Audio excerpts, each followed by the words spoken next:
Okay. Let's see if we are live. I believe we should be live in just a few seconds. Just waiting to see it on my channel. All right. Hey everyone, and thanks for jumping back into the cryptoverse. Today we have another episode of DCA Live. So we have two guests again. We have Rob from Digital Asset News, and we have James from Invest Answers. And if you're not familiar with their channels, you can go subscribe to them down below. So you will find the links to their channels down in the description below. And I would recommend going and subscribing to them because we actually do this this every Friday. We just rotate where we do it. So every Friday. So what we're going to do, the general outline is we're going to go through a few questions. I'll ask the questions. We'll give Rob and James both time to answer the questions. And then at the end of the video, at the end of the show, we'll field some questions from the audience. All right. So the first question, and this is something I bring up most of the time when I do the show, is the Bitcoin dominance, because I'm so convinced that it's heading much higher, but I'm curious as to what you guys think. I mean, certainly things can go high, they can go up for a little while, and then maybe they go back the other way when you're least expecting it. I'm curious, what do you guys think the Bitcoin, where do you think it's headed? It's currently, I believe, at 46% or, between 46 and 47%. But one thing to consider is that we opened the month at 42%, right? So it's moved up a lot and relatively quickly. We've seen the altcoins deteriorate against their Bitcoin valuations. Alt USD valuations have gone down, even though Bitcoin has stayed more or less constant for the last 2 weeks. Bitcoin's been at 28, 29, 30K for the last 2 weeks, but alts keep going down. So what do you make of that? Do you think it's going to continue into the summer? Do you think alts will stop the bleeding? Rob, we're going to go to you on this one first. So first of all, thanks for having me on yet again. Here's what's going to happen. This is what I think, not what I know. We're going to still see Bitcoin dominance go up. We just saw. Just take a look at the markets right now. We have a nice decoupling going on, and not the way that we should or would like to be. S&P is up, Nasdaq is up. What's down? We're down. And not only is Bitcoin down a little bit, but all the alts are down a lot of bit. So Ben, I know you talk about this on the show quite a bit on your channel. James, I watch your show all the time too. I will tell you, Ben, you were right on this one. I think you're going to see a lot more dominance. You're going to see some pretty big sell-offs in alts. So like I was talking about doing some micro DCAing. That didn't work out so hot. So especially this week. So I think I'm going to be going into a little bit more heavy Bitcoin, especially after I've learned a couple of things today. Talking to some people. I'll just say that. So right. Yeah, I think it's going to go up because we're going to see a sell-off. I would be a little bit more optimistic if we saw more of the coupling with Nasdaq and our market. We don't. And I see that we should probably go down just like how things repeat itself. Even though when people say this time it's different, it's never different. It's always the same. Okay, that's it. That's true. It's always behavior. Oh, sorry. I think you're on mute, Ben. Oh, sorry. Yeah, I was just gonna say, that's true. Behavior remains the same through each market cycle, and as I like to say, 185% drop in the altcoin market is nice, but it has me wondering what another 85% drop in the altcoin market would feel like. And I think that newcomers need to understand that they can go down a lot more. We're not saying that they have to by any stretch of the imagination, but as I know, we've lived through the 2018 bear market, and we saw altcoins just bleed month after month. It felt like it was never going to end, and getting into altcoins, I thought I was getting in a good time at the, near the end of 2018, and then they still dropped another 80%. But James, where are you on this? Do you think, I know you previously said you could see the Bitcoin dominance going up to like 50 to 55%, I believe. Do you still see that as sort of being the upper bound, or do you think it'll go higher? Where do you currently sit with that? Yeah, so my approach is kind of different. One, I always try and appraise and value kind of tokens and assets and everything else. And one of the easy ways to do that is look at Metcalfe's law, daily active users, actual value being transacted. And when you look at all these things, basically it tells me all the L1 chains are extremely undervalued. So you take daily active users, simple metric. I did a video on this week. Bitcoin has 700 to 800,000 daily active users. Ethereum has about 550K. Solana has 500K, etc. If you just calculate the relative values of these assets, I think layer ones have come an awful long way since the last bear market. So using that as an analogy may not work. You're right. Bitcoin dominance could go to 50, but I'm also looking at the chart right now, and I'm a big believer in mean reversion. I'm also a big believer in the fact that all alts got a huge black eye because what happened with UST and Anchor and everything else. It's really set the fear of God into everybody right now. And that's why people are fleeing for safety. That's why maybe also people are just saying, oh God, this crypto stuff is annoying me. And they're flooding into other stocks. You've seen that decoupling happen now over the past 6 days in a big way, where Bitcoin has been down to stagnant, still hovering around that $30,000 skewer between 28, 31, 28, 31, day in, day out. It's the same record all over again. But going back to your question, what's going to happen? Again, I do believe nobody knows how to value L1s or tokens, and I know that 98% of crypto is garbage. Of the 18,600 tokens that are out there, all garbage. But there are some that have tremendous value. Just look at the amount of DeFi disruption potential through Ethereum. Look at the TVL within Ethereum. It's mind-blowing. And I just think nobody knows how to do that. So I think what's happening, and to put a long story short, between UST and the kind of weird negative sentiment around Ethereum right now, the price action going into the merge is kind of giving everybody pause. Everybody's looking for safety and they're moving the money to other assets. So dominance, could it go beyond 50, 55? Maybe, but I think it's very, very unlikely looking at mean reversion models only.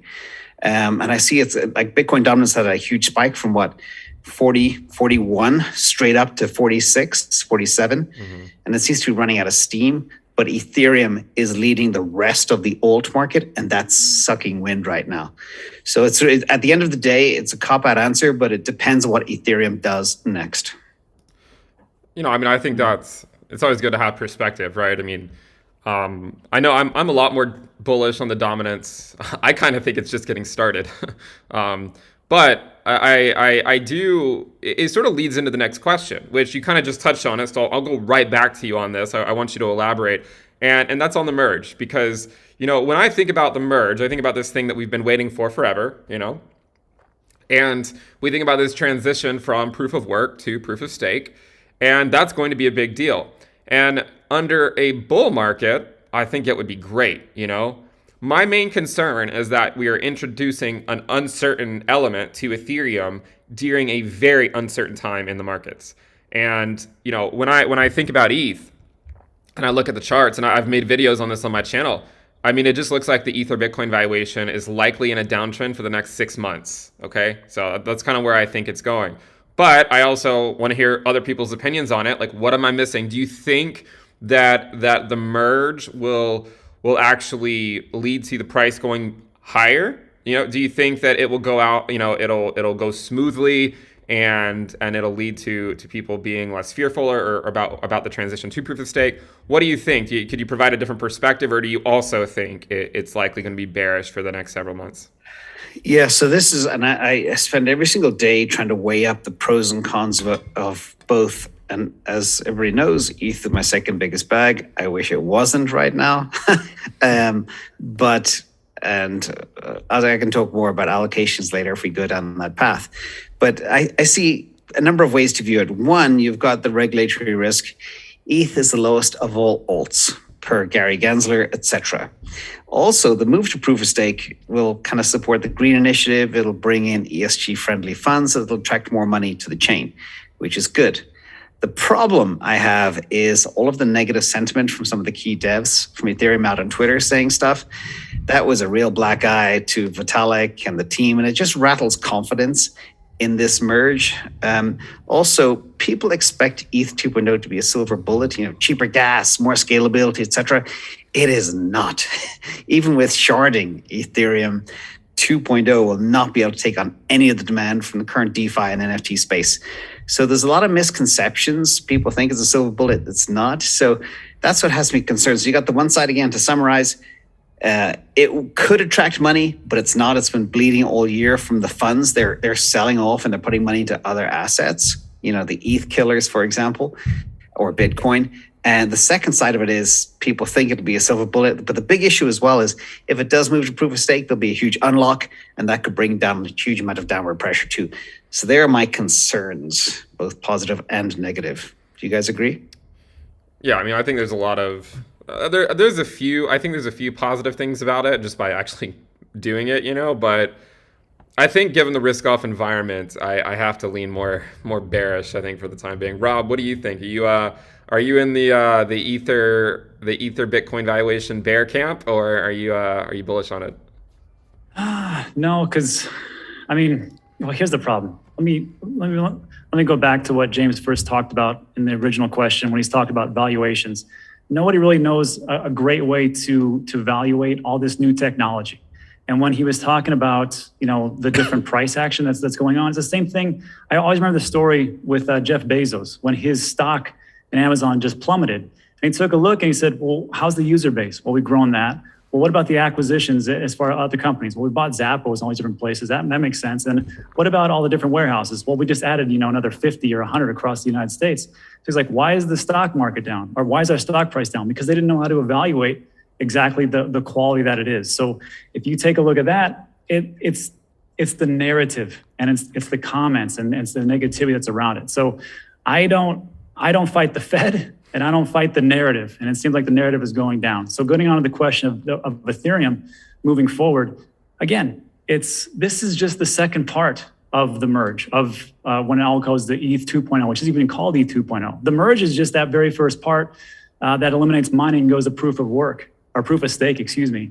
And then the next one, which whenever that actually happens, will be the shard chains. So all these things that happen, and people are going to be disappointed because, I mean, to eliminate proof of work, I mean, what does that really do? Is it faster transactions? Does it help it out? I mean, as far as like energy. So when I look at it like just a business owner, like when I do renovations for my sports facility, nobody cares that I'm putting in a new platform or a new walkway or something like that. We don't care. Show us what it actually does and how it benefits me. If it doesn't benefit me that much, I'm not going to really pay for it. And I think right now, unfortunately, I think this is going to be a buy the rumor, sell the news type of thing. And but we'll see. I mean, you can see the price of Ethereum going down. I kind of think it's a sell the rumor, sell the news kind of. Yeah, sell the rumor, sell the rumor, sell the news. Yeah, 7 years later, here we are. So yeah, it seems like a little bit. I'm a very bearish today, but I just kind of see the writing on the wall, and time will only tell if I'm right or not. Yeah, and I mean, I will quickly point out to everyone that while the sentiment is bearish right now, we've been in this situation before. We will eventually get through it, and there will be better days. But certainly right now, things don't look so great. But I mean, equities are actually doing somewhat okay today, which actually leads me into that question. I want to go ahead and ask that question. And Rob, I'll start with you on this one.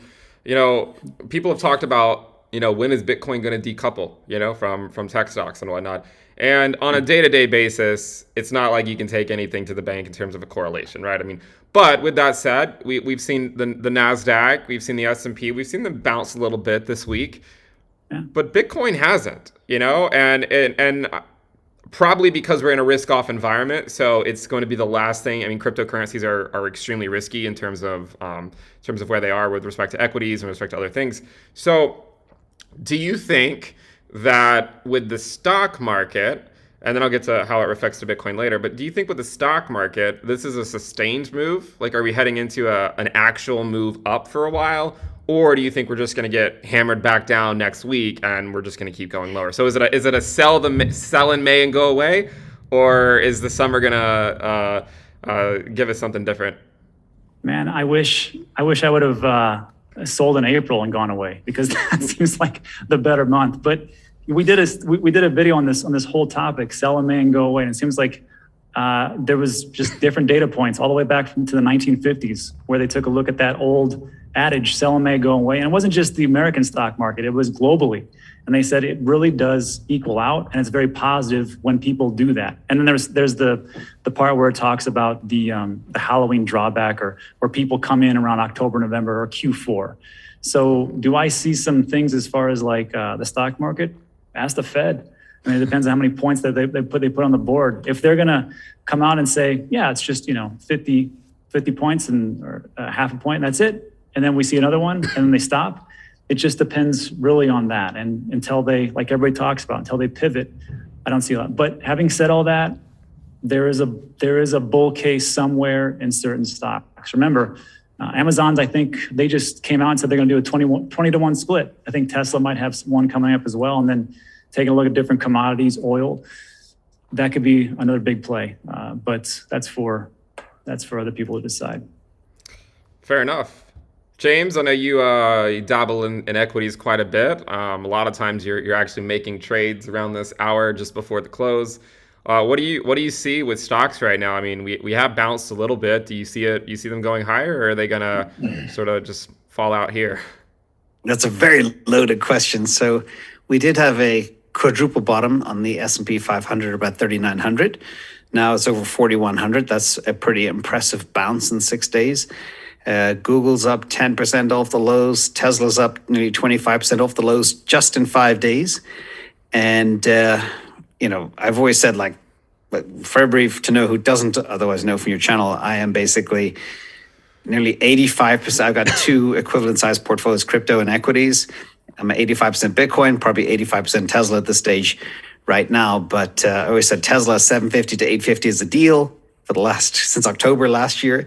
And we were at 620, and that's $620 for a $1,500 stock. So there was a golden opportunity to load up on things like Tesla and Google. Google also has a 24-1 stock split, Rob, too, coming up in July. And it will be a choppy next 10 to 12 weeks, let's say. But I always say as well, the Fed is stuck, and the market is driven about future price expectations and actions by things like the Fed. Now, I knew mathematically there's no way they could raise more than 2 times 50 basis points. People are talking about 8, 10 hikes at this level, taking us up to 6% or whatever interest rates. That was never going to happen. They couldn't do that because that would spiral us into massive GDP recession games, and they weren't going to do that. And the other thing that's happened that's also very positive is the dollar came back from a multi-decade high, which is good. And the steady rise over the last year has been bad news for stocks, but now it's retracing, just like some like the bond market's going up, the 2-year, 10-year are kind of coming down. And the final thing is earnings. Everything is a function of earnings. And we're seeing winning and losing companies, like the dollar stores are doing really well. Even places like Macy's, Costco are doing really well. You got your Facebooks and Snaps. They're kind of like meme stocks anyway, so they're going to miss earnings because they're the first things to get cut at the sign of a recession. But then you got companies that are coming out and beating earnings like NVIDIA. So all in all, I think we saw that 3,900 quadruple bottom. Buyers are seeing value right now. And the ability to buy a $1,500 stock for $620 is a no-brainer to many. And you saw that coming in. Every single indicator said it was a killer time to buy. What is the most interesting for me, though, is the bifurcation now between crypto and risk-on stocks. And I think crypto got a black eye from UST, like I mentioned at the beginning. Well, that actually leads us into my next question. You're really helping lead this for sure. It's not intentional. Yeah. So I mean, the next question that I have is really around stable coins in general, because I really like crypto. I want to see it do well, but I also know I've seen in the past when big events like this happen, when there's like all this negative stuff going on, it takes us a while to recover from it. So I'm curious what your thoughts are with regards to, I mean, obviously, what happened with UST, but how do you how do you see it affecting people's general confidence in other stable coins, whether they're algorithmic stable coins or they're not? Do you think it's going to make people or make new people less likely to hold their money in stable coins and, try to earn interest on them? Or do you think people are just going to be sort of scared away because they're just going to point to what happened with UST and say, I don't want anything to do with that? So, James, we'll start with you on this one. We'll just rotate back and forth. Okay. I think stable coins are definitely here to stay. It's kind of the underpinning of the DeFi revolution. I think at the peak, stable coins made up of more than 10% of the coin market cap, crypto market cap, which is big. But it's, for me, again, another big learning from the last couple of weeks. It's surprising to me how well the crypto world has survived the Luna implosion. Like literally, we got $80 billion of a loss digested, and it's just the crypto industry continues on like nothing happened. Yes, there has been some weakness in price action, but if that happened in the TradFi world, it would have been absolute contagion. And I go back to Lehman in 2008. So doing the simple math, I think Lehman was worth, I don't know, $600 billion from a 40 trillion market of equities. And that caused financial contagion. When we compare the 80 billion to the 1.2 trillion in market cap, it's 6.7% versus less than 1%. And from that perspective, it's impressive how much the world has just gone on and how the crypto industry has survived. So yes, stablecoins are here to stay, but there'll be a move to safer ones. But degens will always exist, and the get rich quick mentality hasn't gone away either. So a lot of things have happened. I think the world is more or less maybe better for it, more risk averse, but stablecoins definitely are not going away, in my opinion. Yeah, right. No, same thing. Yeah, I mean, what do you think, Rob? Do you think we have to survive some stablecoin FUD for a couple of years, or you think we just move past it quickly? I think you'll get stablecoin FUD from the legislators in Congress because they don't understand what's going on. And there was a video from Charles Hoskinson. He was just on the Hill and he talked to a bunch of different lawmakers, and he said, and it's the same opinion that even, I don't know if you watched this video, it was Sam Bankman-Fried. And he was getting irritated because he was getting talked down to. And he pretty much just said, look, I don't know why everybody's talking, in a condescending manner to me. You guys don't know what you're doing. Essentially, that's what he said. And he goes, I'm getting quite frustrated with the people who don't understand and are actually making the laws. And it's the same thing that was echoed by Charles. He said, look, because I was up there and there's a big issue with people that don't understand exactly what crypto is. They think it's just CoinGecko and it's just about value and that's it. They don't understand the underlying technology. And because of that, they're going to do regulation with stablecoins, which personally, I know this isn't popular, but it's the truth. It needs to be done because I mean, look, us three could just come out and go, you know what? We're going to put DCA coin, and it's a stable coin, and it's decentralized because there's three of us, right? It's not in one place, and it's backed by some kind of algorithm. And before you know it, we just take all the money and we slip off. And there's no real regulation or law against that. I mean, and that's the problem. Like, is there any clear understanding from a legal standpoint what it's actually decentralization is? What could actually be considered a security or a commodity or a currency? No. And then people, they always tell me the same thing when I talk about this. We don't need regulation because the hell with them. I'm like, well, if you want people to come into the space and actually have some kind of consumer protection and go that route, you got to have it. You've got to have it. And of course, I will be lambasted in the comments, and that's okay. But that's just how I think it has to be. And if you don't think it's coming faster than you think. If you're not getting criticized in the comments, you're not doing something right. So, I think, it's interesting with regards to stablecoins because there certainly is regulation coming. They already said that there is. So I mean, hopefully we can get past that and move on. I do think that this whole thing with UST has sort of set us back a little while. But additionally, you could argue that we were going into a risk-off environment regardless, and so regulation was coming. I always thought that this next bear market would be mostly focused around like regulation and that kind of stuff. It seems like it's a combination of that, but also everything going on in the world, right? Like inflation, the Fed, everything else. Yeah, Ben. Right now there are 50 different laws in Congress, or 50 different bills and resolutions that are being introduced right now in the Congress. And it's not just one side, Republicans and Democrats. It's actually bipartisanship. You got Loomis, Gillibrand, one's a Republican, one's a Democrat. You've got Toomey and Gottheimer, Democrat. So, like, if there's one issue that the Republicans and Democrats are going to get behind is this crypto and digital assets, and hopefully they can do the right thing. But we know they're going to screw up a little bit. But that's why hopefully there'll be other amendments going forward. But yeah, I think this is the year. 50 different resolutions. This is going to be it. Oh yeah, we got regulation coming for sure. But I mean, once we get through it, hopefully we'll be, the asset class can move up in a more sustained manner once we no longer have to deal with so much of the regulatory stuff.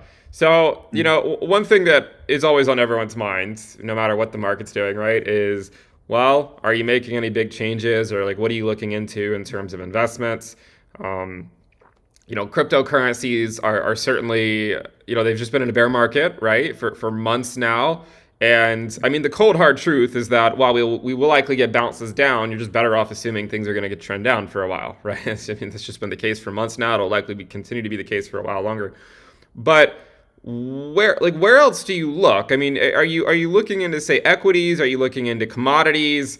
I was looking at the the energy sector has been doing really well over the last 12 months or so. What are you looking into right now in terms of other types of investments, or are you just holding it in cash, right? Which is also another thing. Rob, what are you looking at right now in terms of your investments?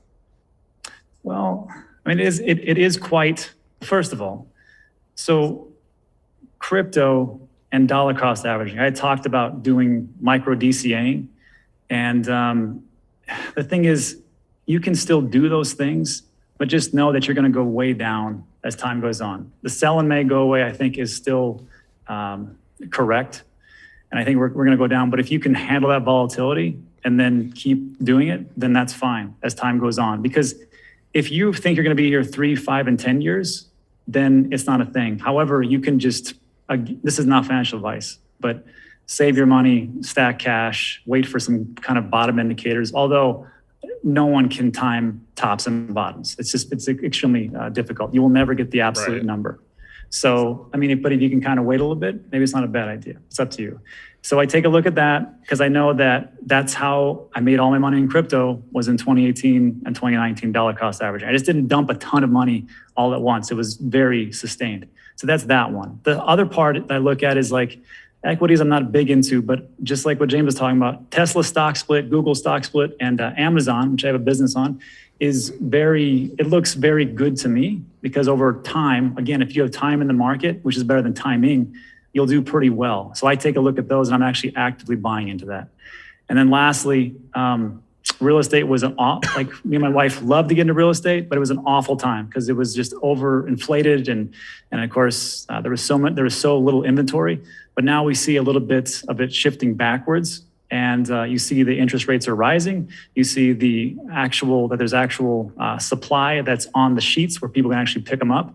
So if it keeps dropping like it does, as the Fed keeps raising the rates, which means to get an actual loan for a house is going to go up, that means people aren't going to buy and those prices are going to keep dropping. What I think is that you're going to see a lot of those prices start to precipitously drop because they can't get people into those homes.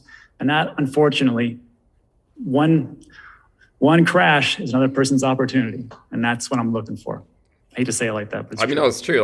Bear markets provide opportunity, not because you throw all your money into altcoins during a bear market, but bear markets lead to 90% drops on alts or more, and then allows you to actually get the projects that maybe you want at a much fairer valuation that's not in the middle of a bull market. James, what about you? What are you getting into in terms of your investments these days? I mean, I know you do crypto and equities. Are you looking into anything specific or anything else as well? Well, it's been a golden opportunity to load up on really good names like Tesla, Google, Bitcoin. Despite the market, we knew 2022 would be a bad year. It was way worse. A lot of bad crap happened all at the same time. I did believe we were very oversold. I didn't buy into the thesis that NASDAQ was going to fall 80% or anything else. There's simply too much money looking for a home. Now, in terms of what I'm doing, I'm hedging. You asked hedging assets outside of crypto. So I have 3 big bags: real estate, equities, crypto. My equities and crypto is 85% Bitcoin, 83% Tesla right now. And I am hedging, kind of swinging between assets, which are interesting. I'm looking at, the equivalent of a Z-score between, is Tesla overbought versus Bitcoin, and pair trading between. I'm also playing with other things too, finding things that are very, very oversold. Looking hard at Coinbase, for example. It's ridiculously cheap. Depending on where they go, I do believe they could get hurt by DEXs down the line. But there's lots of other really, really good assets that are beating earnings and have tremendous growth prospects for the future. And again, as you guys both correctly said, these hard times are good times to kind of layer in and get really good assets that you can hold long term, or do covered call strategies, or swing trade between. The sky is the limit as to what can be done right now. Fair enough. Well, with all that, why don't we go to the audience and see if we have any questions? So if you guys have a question for James or Rob, feel free to go ahead Or and Ben. ask it. Or Ben. Yeah, well, I just did a live stream last night. They already asked me questions. But yeah, I mean, of course, if you have a question for me, I can try to answer it as well. But all right, so let's start. Someone's crypto is asking, when are we going to get a relief rally? And I think, I mean, specifically, talking about the crypto market, right? Do either of you want to take this one, or? Yeah, I think the stock market is definitely having a big relief rally. As I mentioned, a lot of names are 10% to 25% off the bottoms just in a few days. The Dow Jones had a 6-7 day winning streak, up a big percentage. S&P 500 bounced, nearly, what's that, 250 points in a very short window of time. So that's what's happened for the first time. Is like, if you look at the NASDAQ and Bitcoin, they're falling together. Now Bitcoin is still flat to a little bit down, and the NASDAQ has rebounded hard. So that decoupling is very refreshing to look at from my perspective, because I like when there's deltas between assets, so you can play between both. So from my perspective, yes, I just think crypto, it will need a lot more surety right now before the big money comes in. The retail investors have kind of gone away, and I think we're seeing that in the price action. People are still DCAing a little bit, but not as much as before. I can't remember, somebody said recently, because inflation has taken a big bite out of people's take-home paychecks, they've cut off their DCA into Bitcoin and other assets. And that has definitely hurt. But I also see a lot of the holdings across different cohorts increasing all the time. And hodlers are increasing all the time as well. So somebody's buying, somebody's accumulating and stacking their sats, which is good. But we need a big dose of money to hit the market before it can bounce higher. But that could happen this weekend. We could go back above 30,000 very quickly. And the last couple of weekends have been very positive for Bitcoin. Yeah, I mean, a lot of times we'll see sort of counter price action going into the weekend of what was happening during the week. Rob, do you have any relief rally in sight?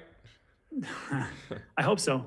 It looks like, I mean, equities are looking pretty strong, but who knows if that's just a dead cat bounce and it just kind of goes below that. I don't know, like what fuels it. I know the earnings reports came out for different ones and it did better than expected, but I don't really think it's sustainable, especially with what the quantitative tightening that's going on. So why would it continue? I could be wrong. But in the crypto side, there was a video me and CJ Reichel did for Market Rebellion, and took a look at VCs and their what really is a unlocking or dumping schedule. If you take a look at those and see which of those projects that are due to be unlocked, watch out, because there's a lot of people that need a lot of money and are underwater, especially with what happened with Luna. So I would be very cautious right now. Yeah, I mean, look, guys, altcoins are extremely risky, and my thinking on that question is that what I would like to see is I would like to see a Bitcoin rally. That's what I want to see, and that's going to be the telltale sign. If you see Bitcoin rally in a similar manner as it did in 2018 after the lower low, which is where we are right now, it means it's going back up to the 200-day moving average. But guess what? Guess what happened to Ethereum when it rallied, right? Ethereum didn't do a damn thing. It just stayed flat. So that'll be a telltale sign. If Bitcoin rallies with the NASDAQ and all the other cryptocurrencies stay flat, it basically tells you, what you already know, and that's the altcoin market is incredibly weak and is likely going to remain weak for quite some time. So I saw some other questions as well. One of the questions was, if you had to put money into three different cryptocurrencies in the bear market, what would you pick? You guys want to just quickly name what three would you pick? Yeah, to be we can go the blue chip route, Bitcoin. That seems like a pretty good one. Ethereum, some days I don't know, it feels like it's going to go. I'll wait to pass judgment. I'll be a consensus in a couple of weeks. We'll see exactly what's happening over there. But the third one, is maybe like a little bit more of a riskier play because we can go up. These L1s, again, just take a look at all the VCs that have gone into it. If I had to do another one, as far as like it's one called Genso Kishi, which no one knows about. But if I had to pick a third one, it'd probably be something like a Cardano. Fair enough. So you said Bitcoin, ETH, and ADA? Yeah, I'll go with that. Or Genso Kishi, one of those ones. Right. All right. James, what do you Asian got? markets. Yeah, it's a tough one right now because I always try and balance kind of risk and return, preserving assets first.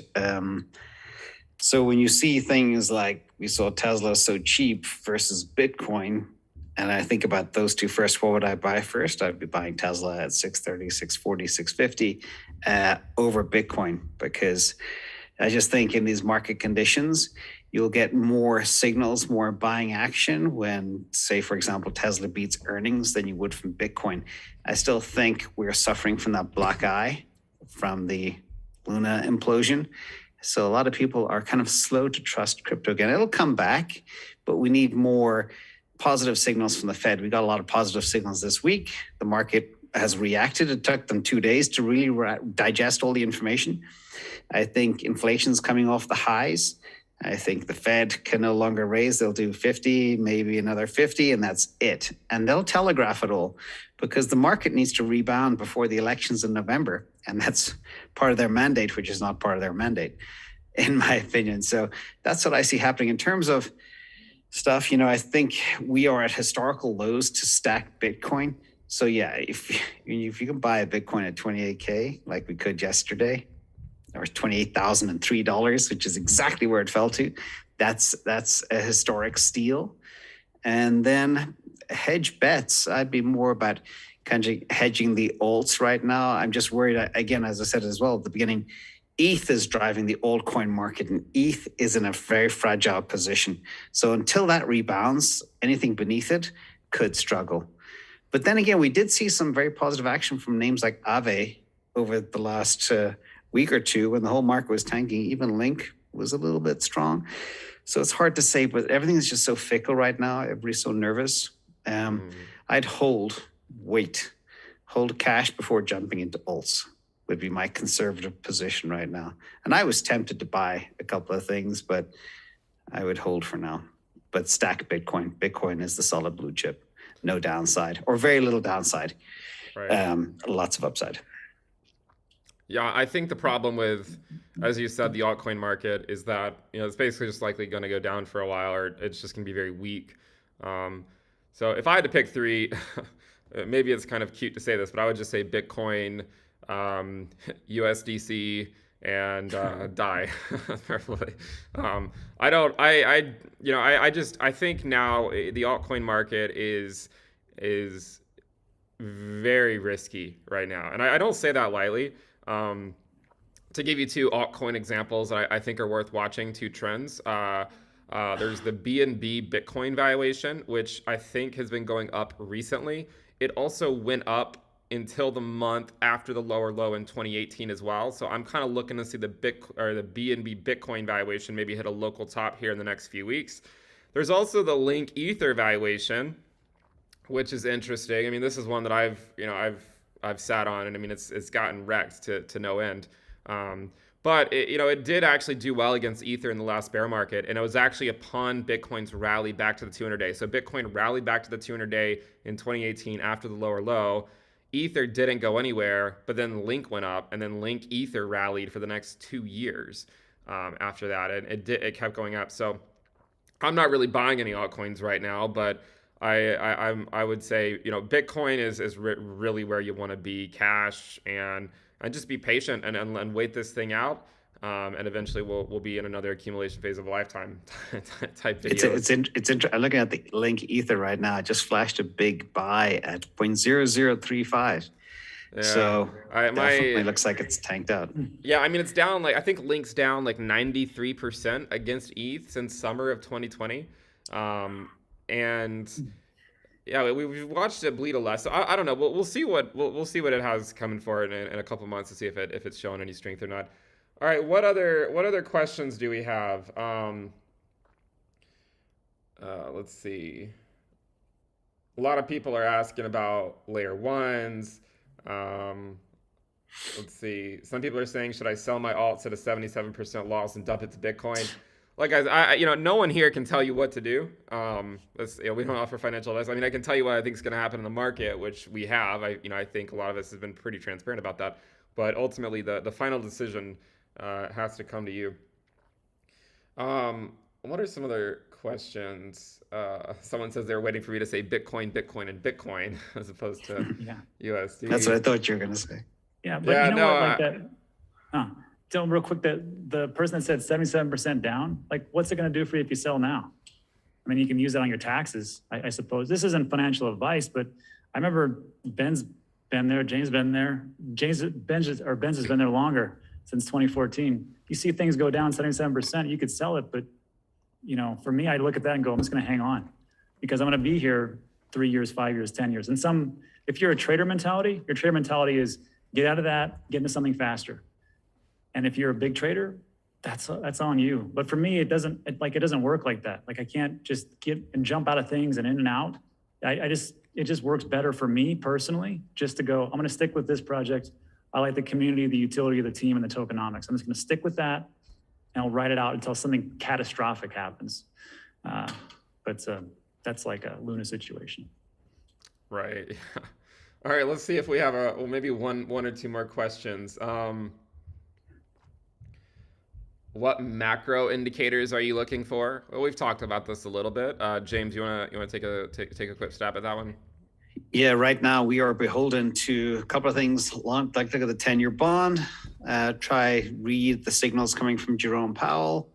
Look at the cost of cargo out of China to LA. You name it. Look at a lot of the inflation indicators, the CPI, the PPI, and they're all telling you good things. So from that perspective, they're probably the top 5 macro things to look at right now, and they're all positive from where I stand. Okay. Like it's not the Armageddon people are seeing. We've passed the Armageddon, and that's reflected in the 10-year Treasury. It's reflected in the S&P 500 action of late. The big issue is kind of earnings as well for the stock market. And I see that bifurcation, those companies that can make money, do or die, like dollar stores, Costco, NVIDIA, people that have a backlog of demand, Tesla, they'll all be fine. The other companies, not so sure. Fair enough. I mean, Rob, did you have anything? No, that's all the same thing. Macro. Yeah. I mean, just take a look. It's all around you. And unless things change, just expect more bearishness moving forward. But it doesn't last. It's just a natural cycle. It doesn't last forever. Everybody needs to remember that. It's just a natural cycle, and we're in this part, which is the bear market. I think what's fascinating as well, whether it was intentional or not by the Fed, maybe it was a master move from all the academics they have on staff, but they've engineered so much demand destruction in such a short window of time that's actually controlled the inflation. And if you look at things like the price of oil at $110, the only way from there is down, especially after the summer driving season. We just need to get through August, and then things will be better. Could be a big rally in September before that. And because all the damage has happened in kind of the first part of this year, the old adage of go away in May type of thing may not come true this year. Not sure, may not. I don't know, man. It seems like everything that I read and everything that I look at, as a matter of fact, there's a book. I recommend it for everybody. It's called This Time is Different, 8th Century's Financial, Carmen Reinhardt. And they took a look over the last 500 plus years about the different things as far as the financial aspects, medieval times all the way up until the 2008 crash. It's like everything just tends to repeat itself. And James could be right. I mean, it could be, we could have a massive rally in July. I have no idea. But it just seems not a massive rally. I'm saying things are out of cycle a little bit. I'm not saying go ape into stock market or whatever. But you're right. Yeah. We didn't have the Santa rally, right? So maybe we didn't still in May. We didn't have the Santa rally, but those 4-year cycles, It wasn't like the blow off top that we wanted, but it did kind of stay true. Am I wrong? I mean, Yeah, to some degree, I think we've been it kind of feels like we've been in a bear market since like last May to some degree. But yeah, I mean, for sure. To me, it feels like we're 1 month ahead of the last bear market. So like, the 2018 bear market, at least the top started in December. This one started in November, and like literally every milestone since then has just been 1 month ahead of schedule. So, I mean, that means what comes next, right? After the lower low in July in 2018, Bitcoin bounced back to the 200-day. So for this cycle, it would correspond to Bitcoin bouncing in June and going back up. And maybe that's what we're seeing play out. Like the stage is set for it, right? You have tech stocks going back up. You have the dollar. You have DXY pulling back. So it certainly seems like the stage is being set for a Bitcoin rally. And I'm telling you again, I mean, like what I want to see is I want to see Bitcoin rally, and I want to see the dominance go up. And then if Bitcoin pulls back, I want to still see the dominance go up. So I'm just like I just want to see the dominance go up for a while. And once we get closer to like 60% or so, I think we can actually start to get a little bit more bullish on more sustained moves. But until then, it just kind of seems like we're just sort of going to chop alts away for a while and just wash them all out. But for that 60% dominance to happen, if you compare the markets from the past to today and the sheer number of tokens and the sheer value creation that happens with many of them, do you think that's even feasible to hit 60%? Yeah, because a lot of altcoins aren't actually great projects. They're just chasing trends in a bull market. I mean, you're going to see a lot of them die, and you'll see a lot of them lose probably 90% or something. It doesn't. I understand the case for it, but I think 60. I mean, when I say Bitcoin dominance is going to 60%, that's the minimum I see it going to, not like the maximum. I think we easily make it to 60% sometime this year. In fact, I think we'll be at, I mean, okay, so when this month started, I thought we'd be at 45. I think we'll probably be at 50 to 51 next month, and then 55 the month after that. I think we're going to move up relatively quickly, and then maybe we'll stall out at 55 to 60 for a while before going up again. But I do think that it is going much higher, and I think one of the reasons is because from a regulatory perspective, we just don't know, how a lot of these altcoins are going to be affected. I'm not saying it just to create FUD. I just want people to understand there's a lot of risk in the altcoin market, and all Bitcoin valuations are in systematic downtrends, right? They're in systematic downtrends. So holding Bitcoin is safer because, it doesn't matter which way Bitcoin goes, right? Alts are likely bleeding against Bitcoin regardless. So yeah, I think the Bitcoin dominance is going up. I think it's going up a lot, and I think the way it's going to get there is by Bitcoin bouncing up and down some is probably how it's going to get there, and we'll slowly see alts lose value against Bitcoin. That's what I think. And I see 60% Bitcoin dominance if we have a strong catalyst, like a big nation or a spot ETF. And I know Rob's going to cringe when I say that. Or something like a big catalyst, big shock to the system to bring money into Bitcoin. That's what will be required to take us to 60. But it's not even about bringing money into Bitcoin. It's just about money leaving altcoins. So Bitcoin could stay the same price and have the same market cap, but the dominance could go up a lot. Like, for instance, if Bitcoin pumps to 40K and then comes back to 30K, the dominance could be another 5% higher or something, So yeah, more money coming in would help, but also it could just be people leaving the altcoin market, or people trading their alts back to Bitcoin because they're tired of watching them bleed so much. All right, why don't we wrap it up there? Do you guys have any last words to add, like before we head out? Weekend, what do you think's happening this weekend?